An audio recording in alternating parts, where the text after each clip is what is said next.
All right, so our article was about how large tech companies are preparing for acquisition sprees, and my name is Chris Curlin. I'm Matt Demestrio. I'm Nick Casano, and I'm a junior. All right, and let's get started. So here's the overview. We're going to have a summary of the article, applying it to what we learn and what's going on today, talk about mergers and acquisitions and what goes on behind the scenes for approval, and we're going to wrap it all up at the end. Okay, so like Chris already mentioned, the main point of the article is that although the pandemic has slowed down the economy, tech companies are going to go on large spending sprees of purchasing other companies or mergers. So what that means is that there's going to be fewer options, but at higher prices. And then instead of seeing a lot of mega deals, we're going to see a lot more of smaller deals, mainly between large tech companies and startups. A reason that there's going to be fewer mega deals is that a lot of these companies prefer to finalize the deals in person, but obviously due to COVID-19, some of that isn't going to be possible. So, so that's why we're going to see a lot more smaller deals. Do you think people would then focus, if they're not able to meet in person, do you think they would spend more time then looking at the financial statements and forecasts and really questioning the detail? I think they'd have to, because if you can't actually have a one-on-one in person and get a feel of the company, you're just gonna have to look at like the facts more. Do you think it'll lead to better decisions? I can't see how it would lead to worse decisions if you look at the finances more. So yeah, I think that it'd probably be just as good or better if you understand the company more financially. Yeah, I definitely agree with that, because if you're going to rely on, a gut feeling or how you feel about somebody, or your relationship with somebody versus the actual facts, sometimes, you go both ways, but I feel like looking at the financials is a lot better. But that's crazy. I wonder what's going to change with our generation. It's going to be the same way if we rely on face-to-face contact that way, especially, we're all in a Zoom meeting right now. But I was gonna say, unless like there's intangibles, like I don't know if you're like familiar with like Barstool and like Dave Portnoy. Like I feel like he is an intangible. Like if you were just looking at Barstool, they like originally they wouldn't have been that impressive, but he is such like a unique and like he's like worth himself. You know what I mean? So unless I think those are more unique situations that don't occur every day. Really see to get a handle on what the leadership team is. Yeah. What their skills are, what their passion is. Yeah. Okay. So applying this to the classroom. So what we're really seeing is, again, all these merger and acquisitions. So now that we know how to like analyze a company's 10K, we could see what we're doing basically now in our projects, which companies could survive without a merger, which companies would make good acquisitions. Because if you just say what companies can survive without a merger, what would you look at? Again, their cash flow and where Cash flow, yeah. And you got it. Word. Identifying when companies would make good acquisitions, understanding global trends like we touched on like a month ago, like that Asia is going to be one of the most developed countries, not countries, but areas in the up and coming future. So acquiring companies in that area would be good. Learning how to interpret data, make decisions. Again, understanding the 10K and knowing what to do with that information. Investing decisions for personal gain. So now that we know how to look at a company and see how it makes its money and see if it's going to survive, we now could make our own investing decisions and see where we want to put our money for the future. That's a good point. Once you understand the drivers, you've heard me say that for over a month. But comes down to everything today. Now, how are you going to find some of these companies that are going to be acquired so that we can buy them and make money? So you're talking about like finding them before they're actually Yeah. bought? How can I find companies that might be acquisition targets? Well, to me, it would be either news or investor relations from certain companies, but I feel like it would take a lot of research. You'd have to look into individual companies, what they're looking to do, or if they're looking to be bought out. Do you think anybody's looking to be bought out? Uh, well, usually no, but it usually takes an offer that you can't refuse. Uh, Well, like okay. Chris, going off what you said though, especially during the pandemic with people that are suffering in this like financial like shit show basically, like they have no other choice, you know what I mean? So maybe this is a Mhm. time where they can get out and they could get like liquefy, you know what I mean? So that's Yeah, like I something was that I was actually talking. My phone just started making that noise. No Um, worries. you didn't hear it? Oh, we heard it, We but heard very, it. very low. Oh, okay. Because I'm like, wait a minute, why did it start doing that? I thought I turned it off. Um, I lost my train of thought. Oh, I was talking to a friend of mine.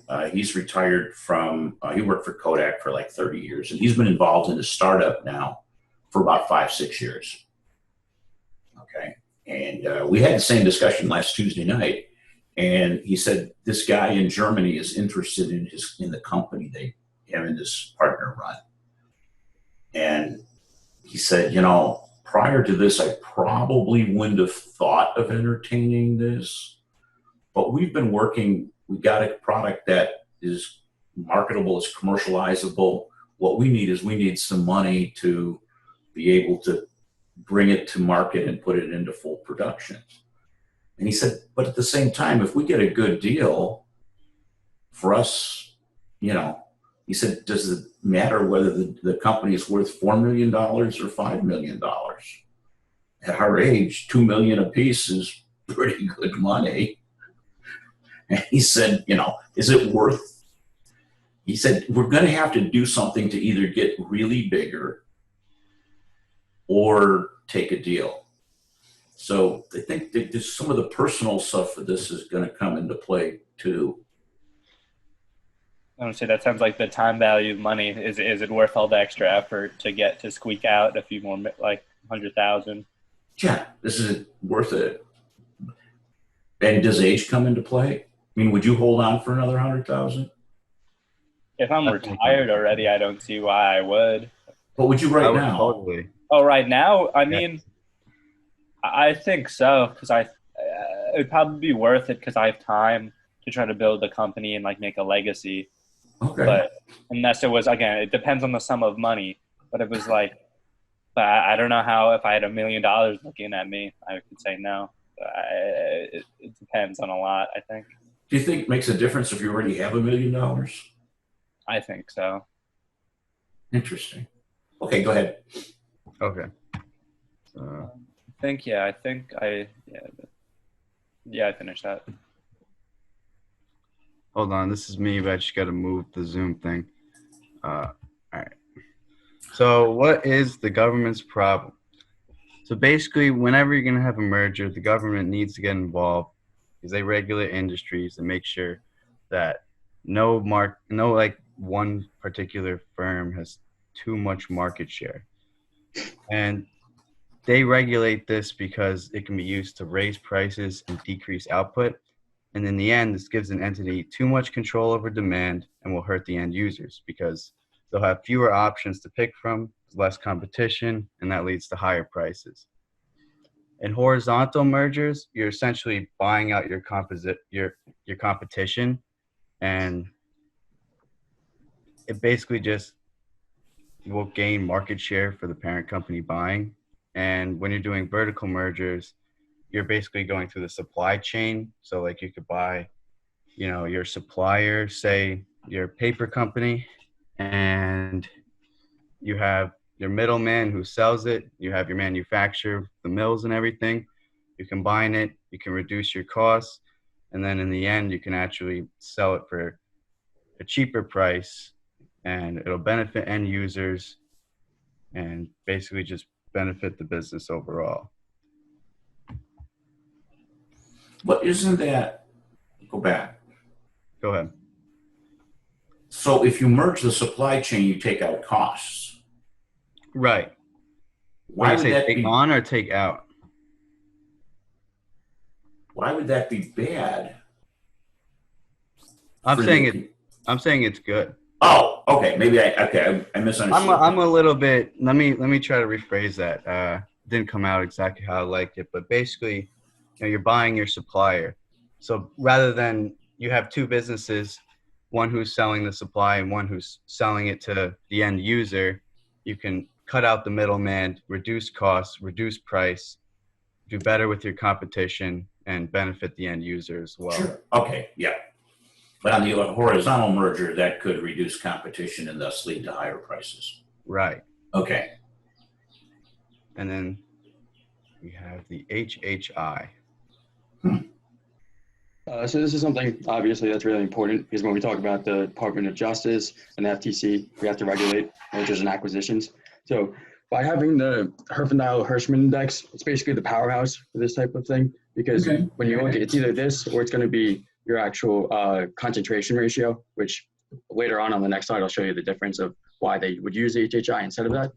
So basically, a market with an HHI is less than 1,000 is deemed competitive. As one that is more than 1,800, it's going to be disapproved just because they don't want to get that actual market concentration by one firm become a monopoly because obviously a monopoly will have bigger prices and it'd just be unfair to the actual consumer.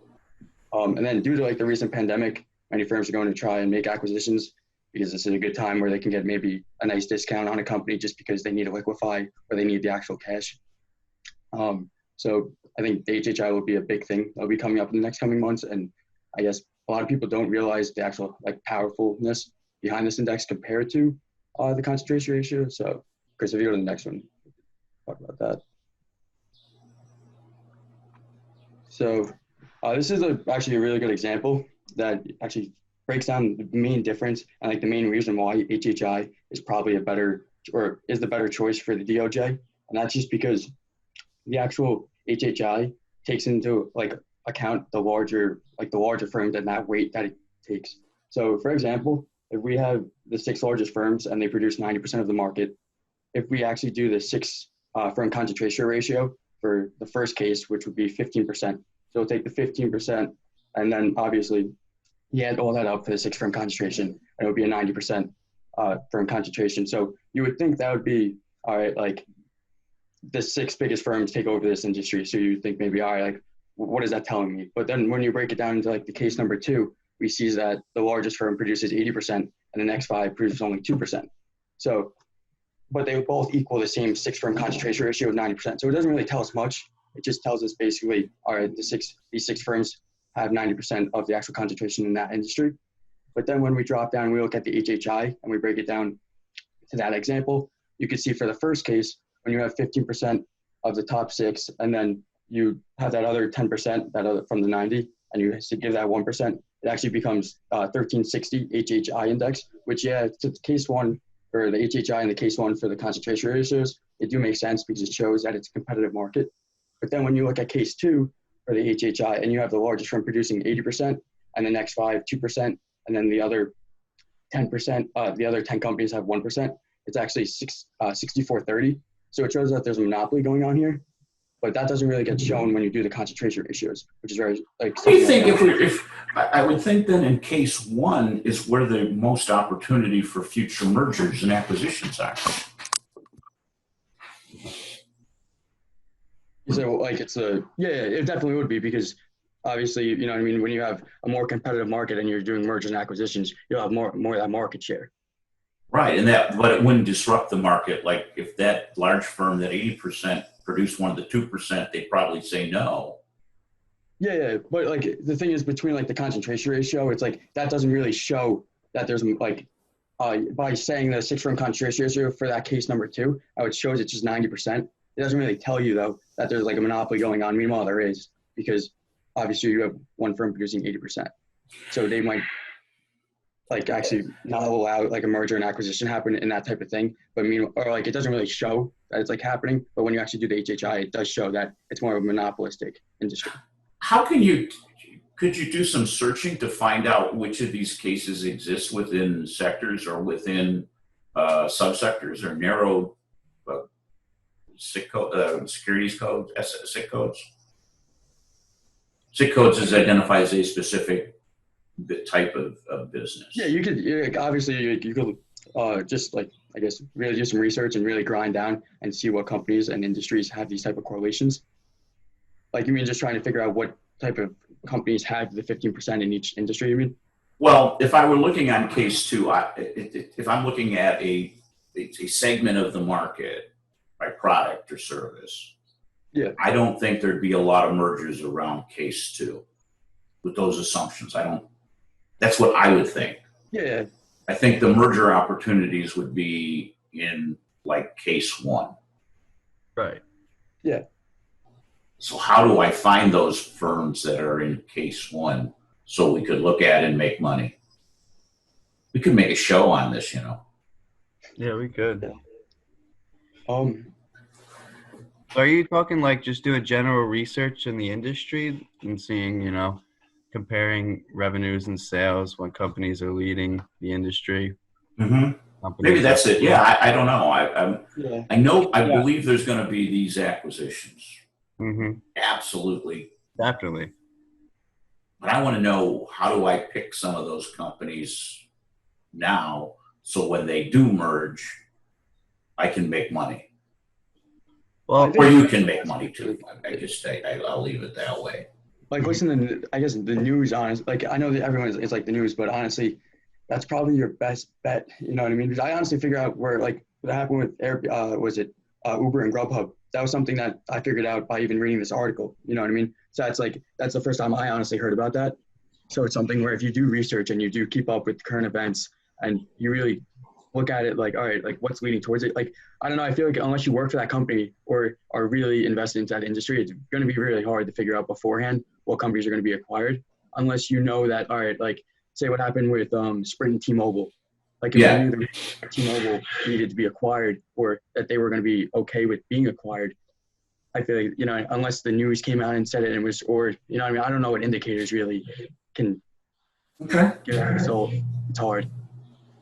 I feel like how new a company is could also be valuable because it's pretty hard to start up and like get your foot in the industry.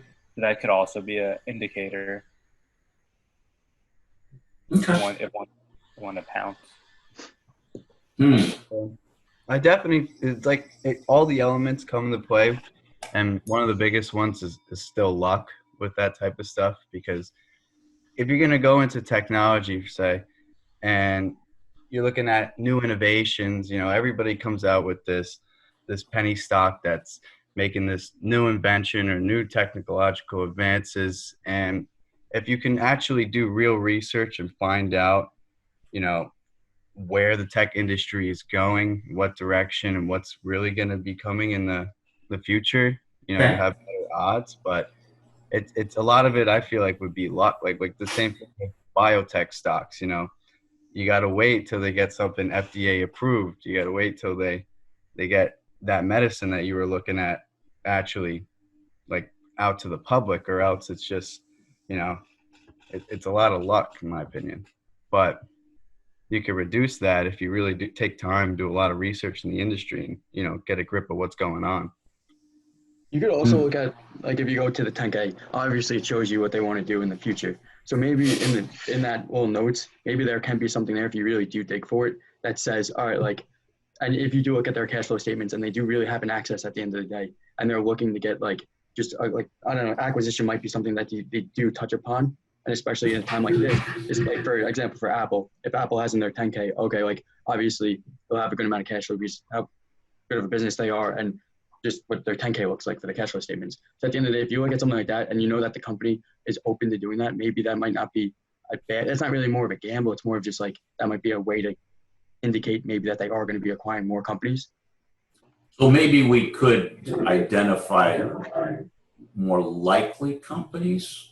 Mm-hmm. Yeah, I think that's probably your best bet at the end of the day, because you know what I mean? There could be a deal on the table right now to acquire AT&T from Verizon, but you know what I mean? It could not get signed just because one thing goes wrong. So I really don't know if there's a complete indication.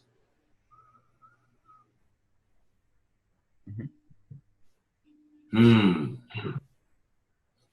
already thinking ahead for Nick and Chris. Maybe Matt, you might want to join them. when we get to 388 in the fall, what if we had you guys really focusing on mergers and acquisitions? I would be okay with that. I mean, your task would be to understand what's happening, to try to identify some of these markets and some of the pricing in them. You could take that in a lot of different ways. With a little knowledge. Like if somebody did announce a merger, you could look at the probability of it going through or not going through also. Right. It was like, what was it? It was in the fall when Google bought Fitbit. Yeah. Everybody knew it was going to happen, but like, we didn't know it was definitely going to happen, but like stuff like with Google and reputable companies, you know, you figure it will. At some point, yeah. And a lot of people were trying to swing that stock really quick after the announcement. And I know it's not the best style of investing, but like stuff like that, like it's like fun to pay attention to for kids because you can make quick gains just on a little announcement. But then to go forward from there, you know, what's Google going to do with their smartwatch industry? You know, we know they've been trying to compete with Apple, you know. I don't know if, you know, I know Samsung has a smartwatch and everything, but like main competitor is always Apple in that industry. And, you know, what can Google really do with Fitbit to grow their division in smartwatches? And, you know, that would be like something we could look at. I like that. That might be an interesting way of approaching it because if you look, we run it as a wealth management firm. And within a wealth management firm, people have different responsibilities. And let's think about that. That's a good idea. That might work. Matt, you can join us if you want. Even Amazon did that with Nest. Pardon? Like you guys know Nest, like the camera system for your homes and stuff. Okay. So like Amazon basically delivering packages right all day. So what would go great with Amazon? That Nest thing, it was on Shark Tank. I think they were trying to get like $2 million for the time. Now it's worth like $200 million. Like it was basically what made their industry, what made their company better. And if they had a security system sold by Amazon, it would make their whole entire delivering packages that you have everything on one like format, and it just like, you know, it works, it connects. So I feel like if you get like a hint on what type of company they're trying to like develop into and what type of products will actually help them that have a good value, like it might be something that the company might be trying to get into. This is interesting. This is an interesting concept because they're there. There's no doubt. And somehow we I think we're taking a slightly, I won't say a different approach. We're still very focused, but we've narrowed the sectors we want to be in, and we've gotten comfortable doing what we'll call a swing trade. Like we bought Zscaler before earnings release. We said we want to have a 10% gain. Sounds good, right? So we bought it. I put the order in at 10, sell at 10%. It went up 20. So we left money on the tip. But again, we did that. We bought it on Wednesday. Earnings came out on Friday, and we sold Friday night. So a 2-day trade. But if you take a 2-day trade and you make 10% on a 2-day trade, your annualized return is huge. So I thought for Smith, whenever you purchase a stock, you're supposed to keep it for like a designated amount of time, like a predetermined amount of time. No. Oh, okay. No. We have investment policy statement that says we have a long-term view for the portfolio as a whole. Like we don't need to generate any cash from the portfolio. Nobody's dependent on income from it. So, but the velocity, and so we're looking to create gains.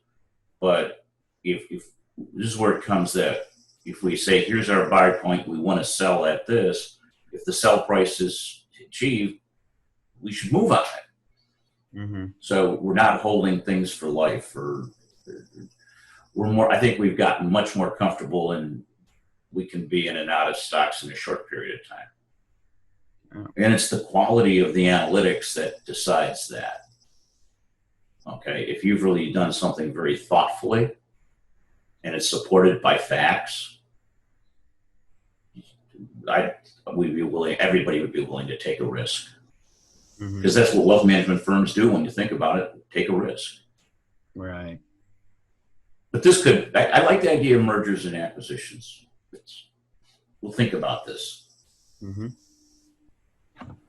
Okay, let's go on. Okay, and this is just basically how to calculate the 4-firm concentration, which is, I guess, pretty self-explanatory after the last slide. And then I know this was like one of the questions you were, I think, asked us for our topic. So basically, if you wanted the HHI, you would just need to have the market share for the remaining competitors so you could square them and then add them up. And that's pretty much it. We could get that all from Bloomberg. Yep. Yeah. Huh.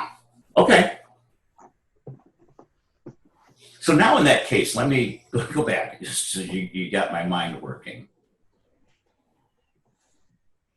So a deal could be the 10 and 5, because that would strengthen 10 and 5, and you'd have 3 stronger players. So then, being very simple, would I look at the 10 and the 5 to see if there's a merger potential there between them? I think 100%, yeah. Right. Yeah, and that'd be smart too, because the biggest players are 20-25%. If you're going to look into a merger that's actually going to be successful, they got to have enough market share to compete with these industries. Yeah. And if you look at this equation for what happened with Uber and GrubHub, Uber Eats and GrubHub would be around those, you know what I mean? That's exactly what it would have been, because you have another company in that industry that is big, and then Uber Eats and GrubHub were the 2 smaller ones, and then we have an acquisition occur. You know, it just happened right there. Good. No, this is good stuff. Good stuff. We've clearly, Paige, if you're sitting there and you're not an accounting or finance person, yeah. I'm sure we've gone over your head on some of this stuff. No, it's okay. I like to listen to it. Okay. Okay, go ahead.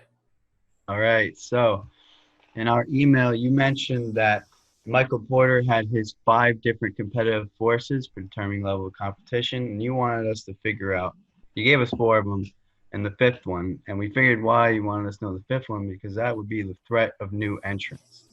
And if we're going to pair this with the article, you know, these companies, they're acquiring newer, smaller tech firms. Why are they doing that? Because 1, the tech industry is constantly emerging, constantly evolving. We get new technology, new trends, and it's going to go exponential. The way technology has developed for the last 50, 100 years, you know, it's crazy. You know, 50 years ago, you wouldn't expect to see us all going around with, you know, the smartphones and everything. No one, you know, you don't know what's going to happen. That's what I'm trying to say. And when you have all these, you know, these small companies trying to be innovative, come up with new things, it is a threat to these bigger firms because they have to compete with them if they do become successful. And a way for these big firms to try and keep up with this is to acquire smaller firms who have already got their foot in the door and started building these ideas or these new innovations. And they tested the commercialization of it. Right, exactly. Because these tech companies, these big firms, they have the liquidity, the cash to do what these companies can't at the moment. Right. In both situations. And, you know, say this big tech company has a new innovation and they can either go about it 2 ways. They can make their own division, like Uber created Uber Eats. They can try to do it themselves. But the problem with that is you're also competing with all these other companies doing the same thing. So why not buy a small firm? It's already got their foot in the door, always working towards it. You eliminate some competition because, you know, you bought one out. You have less competition. You're increasing your market share in the sector because you made an acquisition somewhat. And now you're already working towards something that's started, basically, instead of trying to start it yourself. That's what I'm trying to say. Okay. So it saves a lot of time and money because you don't need to develop your own division and you have less competition. You just like bolt it on. I'm sorry? You just bolt it on. Yeah, exactly. You're adding a piece to your company. Okay. And examples would be like Uber and GrubHub, Google and Fitbit. You know, Google wants to get in the smartwatch industry. We know they've been coming out with products. Fitbit's been a very successful company, or well, not very successful. At least enough of our people that we know have been buying Fitbit. You know, they have a good market share. I'm not really sure about their financials and everything, but when they bought Fitbit, it's so Google could start expanding their smartwatch division, so they can start to compete with Apple and all these other companies that are coming out with them. And why should Google make its own division and try to compete with Fitbit as well when they can just acquire them? Right. That makes sense. Mm-hmm. So Okay, so Nick and Chris already talked on this a bunch, but Uber talks to buy GrubHub. So, and again, like Chris just talked about, Uber wants to purchase GrubHub, and since GrubHub is already so developed, they wouldn't need to build out Uber Eats. They could just take GrubHub for what it is and have it start producing. So, why I think this is pretty unique is because there aren't a lot of players in the seamless food delivery game that have like a nice app and that make it so easy. So I feel like this merger would probably be a big deal because I can only think of 4 or 5 food delivery services like that. So continuing with the motif of the whole presentation, that there would be less choices at a higher price. And for that reason is why I think it's a horizontal merger, because Uber Eats is a direct competitor to GrubHub. So that purchase would be getting rid of a direct competitor, making it a horizontal merger. While if Uber didn't have an Uber Eats division, I would consider it a vertical merger, because it'd be like a transportation tech company dipping its toes into food delivery.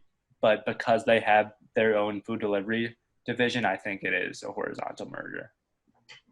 And what I found super interesting relating to the class and article, I think this is going to be one of the first major mergers we're going to see in this industry, since during the pandemic, food delivery and tech is becoming so important. Now we're realizing how useful it could be. I think this is going to like represent the up and coming mergers and what we're going to see a lot of in the future. yeah, I definitely agree with that, because we're in a time where a lot of people don't want to go out and go buy stuff. You know, you might as well order it online and have it delivered to you. And now you have these companies that you can order from basically anywhere.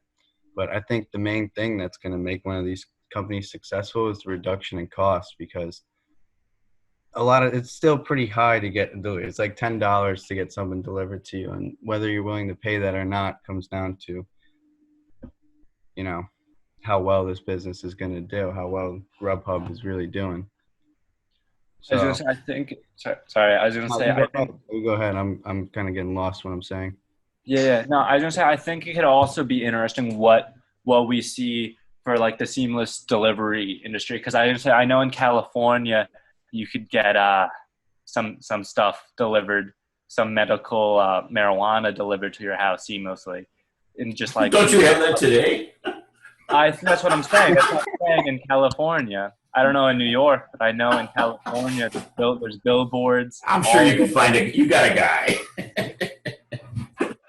Not me. Sorry, man. Concept though, you've hit the concept though. Yeah, so I think that'd be super interesting to see what else you have delivered. I know there's alcohol already, but I know that's a part of other apps.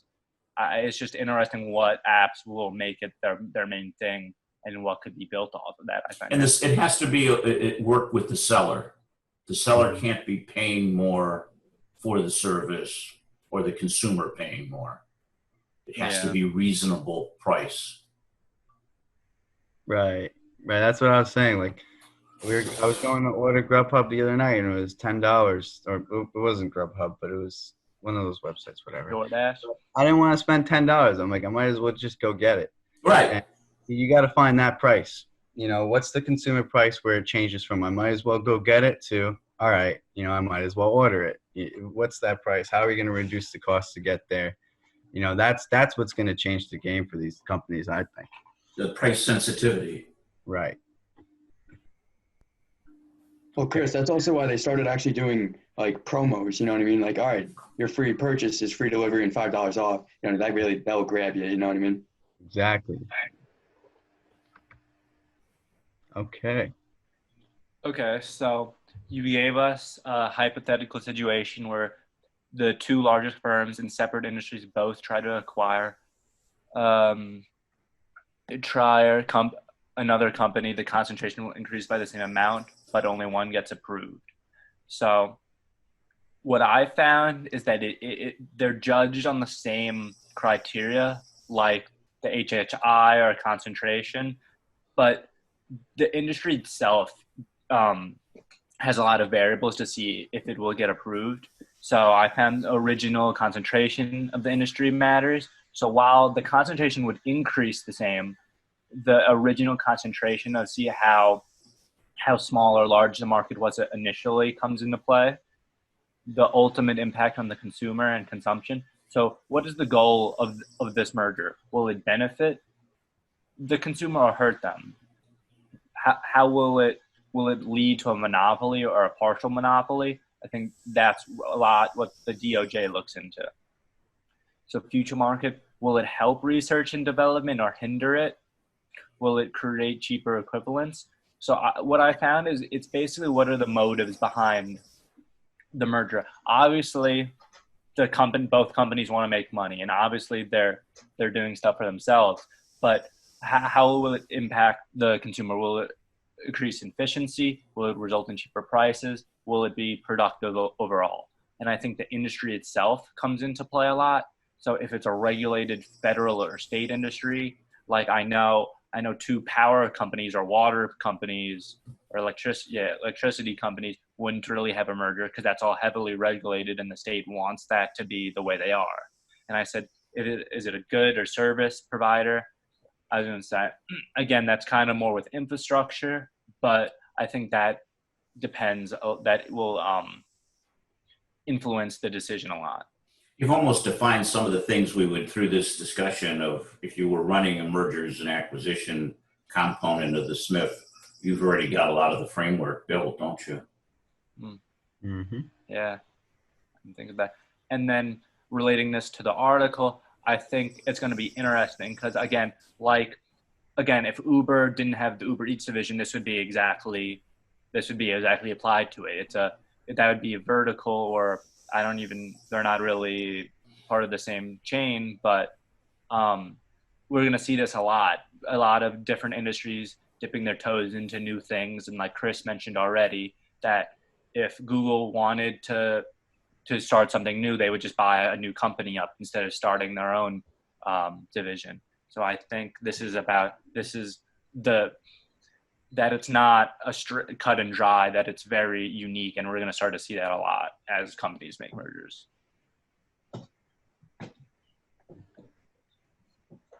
All right. So to wrap everything up, we've got Uber looking into GrubHub, and it will be the first of many possible horizontal mergers in the futures. Like we were saying, or Matt was just saying, it would be best if you're going to acquire a company in a certain division that you're looking into, best case scenario, you find a company that's stripped for cash, but has good operations, and they're really starting to produce what you're looking to do. They just don't have the capital to get it done. And a lot of times you find companies that are maybe in that situation, they may be more willing to take a lower price and build off of that. It's just like when you mentioned Shark Tank, it's a similar type thing. Getting investors so you could just get that capital to do what you want to do, because we live in a world where you need money to make money. And that can open a lot of opportunities for people. And while each of them are unique, they all have different factors and everything, but they're all going to be assessed on the same criteria, and that's going to be that HHI index and that concentration ratios. And it's crucial to understand those so you really get a grip of how that industry is operating, what are the key players, and what type of competition are you getting into, because you don't want to get into anything that's too far-fetched, in my opinion. A lot of these companies, you got to go against Apple and everything. Hold on just a second. What? I can't hear you. Yes.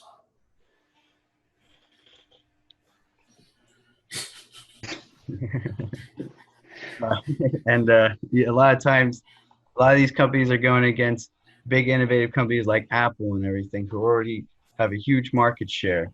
And sometimes you really got to figure out if it's worth it or not, because companies like Apple have society wrapped in their products. Like, for instance, when they got rid of the auxiliary cable, main reason is so that now every time I want to use headphones, I got to use Apple product headphones. Now they're creating more market for themselves, and all their products revolve around each other in different ways, and basically suck society into it. So if you're gonna go against a company like that, you really got to have something where it's either gonna get the people to bite, or it's already got their foot in the door and already has a reputation. So now you can build off of that. Yeah, because some And things, I mean, Apple people, once you get an Apple product, you tend to stay with it. It's a sticky product. exactly my point, because everything they do revolves around just keeping you with Apple. I mean, even with the cloud softwares, you're gonna store everything on their cloud. And now say you want to switch to an Android platform, you got to go through the process of downloading, moving, changing all that. And a lot of people don't really know how to do that, and they just don't want to. The other thing with Apple is that they have a much more fluid, easy to use, easy to learn software versus Android, who goes for a motive where you can personalize it and customize it yourself. And for me, if I were to get my mother a phone, it would be an iPhone, because she would have a much better time figuring out to use it than an Android. And Because she wouldn't call you all the time. right, what do you mean? Wait, like she wouldn't call me asking for How to help? use it. Right, exactly. It would be, it's just they have a lot of things going for them right now, and they basically sucked a lot of society into their product. And another thing would be iMessage, if you look at it. iMessage is a platform that people can text over the internet, and it connects only users of Apple. Only users of Apple can, text each other through the internet. My sister has an Android. If she texts other Android, there's no system. It still goes through the traditional text message software. While I've read on that uh, Google and Android softwares are working on creating something like that, it's just not as doable, because Android comes out with a software that different like companies like Samsung or Novia, whatever, they're all going to use that same software and change it and use it themselves. So it's a lot harder for them to get one common software where people can text through the internet. But in a sense, like it's like, all my friends have iPhones, they're all texting through iMessage. If I'm going to get a new phone, I'd like to be a part of that. And that's another thing that happens. Mm-hmm. I think last week in the news, I read something about Apple getting, a lot of companies are coming to Apple for Apple Pay and saying that, I forgot what the acquisitions are, but basically Apple Pay is advancing, and other companies want it to be accessible for like non-Apple software. Apple doesn't want that. And, I don't know everything behind like the lines with that, but basically these companies want to share what Apple Pay can do. They want, if you have an Android, I can also use Apple Pay. And right now Apple's fighting and everything, but stuff like that, it wraps you into the product, and you gotta buy it. And with contactless paying, the iPay is it's going to the demand is going to grow. Oh yeah, especially what's going on right now. I mean, it was already, a very innovative. I know you could you forget your wallet, you forget whatever, you always got it on your phone right here. Yeah, I did that at Aldi's 2 weeks ago. I forgot my wallet. Every time I leave the house, phone, wallet, keys. Well, now phone, wallet, keys, mask, but Yeah. you got to remember it. But if you don't, you put it on there. I think fighting them is a lot of people get scared putting their information on different platforms. Now you're giving your card to another company, a third party. So security is going to come into play. How secure is my information? And, all this stuff there's a million factors that go into it, but just the way the world's moving right now. Absolutely. But a lot of times, one last thing I'll say about Apple is just you know, or just in general, it's just getting people wrapped in your product. Because a lot of companies, like I was saying, how they want to use Apple Pay on different platforms. The same thing with internet softwares or whatever it's called. You know, you got Safari and Google Chrome. My opinion, Google Chrome is easier to use, a little bit faster. I like it better than Safari. Yeah. You can get Google Chrome on the App Store on your Apple iPhone, and they allow this. I think that's what I have. But you can't get Safari on the Google Play Store because Apple just doesn't really market their stuff through other platforms. Okay. What'd you say, though? Okay. That's good. Okay. Matt, did you say something? I didn't say anything. Okay.